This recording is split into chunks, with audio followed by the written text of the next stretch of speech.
Okay, a question that comes up may be, well, where did this engine come from? Why are we using this engine? Why is the input fresh air compression cylinder the size that it is? And why is the combustion chamber as big as it is? Etc., etc. And the truth is, with these engines, that you can make whatever size engine you want to make. And the factors that control the characteristics of the engine have to do with what is it that you're trying to do with this engine. And remember, as this engine turns around, as the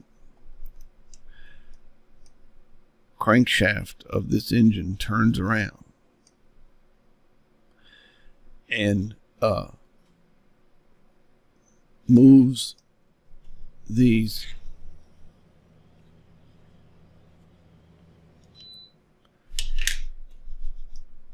fluid pumping pistons up and down, the rate at which this crankshaft is turning determines the rate at which this piston head for the fluid pump is going up and down. And in order to establish what is the size of this fluid pumping piston, you have to have some feeling for, well, how much fluid flow do you want?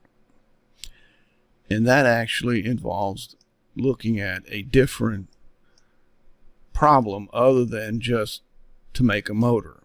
And the problem that comes from is to look at the robot. Okay, so let's take a look at the robot. And there's the robot. And the robot has the right arm and left arm and a pelvis and feet. And we have put the robot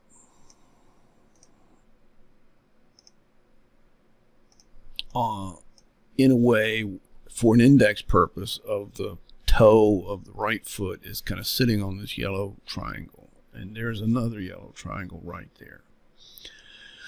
And you can see that the robot has these pistons, and these pistons are going to be moving the robot around. And these little pistons, I've altered the opacity of these cylinders so you can see the piston head inside these cylinders, and these piston heads move up and down inside these cylinders, and they articulate these joints so that the robot can move around. And the original robot was made without arms because it's just easier to draw. And you can already see that we've got 3 million triangles, and you'll see why in a minute. But that's because we have a whole nother set of robots over here that don't have arms. But right now we're looking at the feet. We're trying to figure out, why is the pump as big as it is? So we will go over here and add the long floor, which is right beside it, and we'll add one robot. And there's a robot standing on this long floor, and we will turn off the short floor, and we will turn off the robot with arms. And this one doesn't have arms, but we're looking at the feet, or we're looking at the legs, and we're actually attempting to have a conversation about why are we making the pump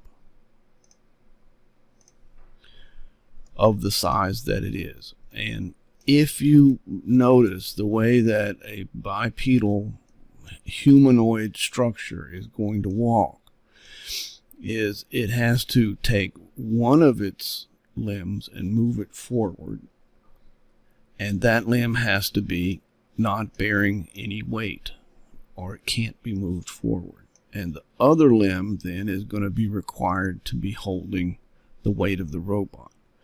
And the robot is going to have to take its center of mass and center it over the limb that is holding up the weight of the robot. And this frees up this leg to move it forward. And what I did to demonstrate the walking motion of the robot is to divide the robot's stance into multiple stances. And so you can see as the robot moves forward, it is swinging itself over and bringing its leg forward and setting itself so that the weight of the robot has now been shifted to the left leg, which frees up the right leg. And so now the right leg can be swung forward.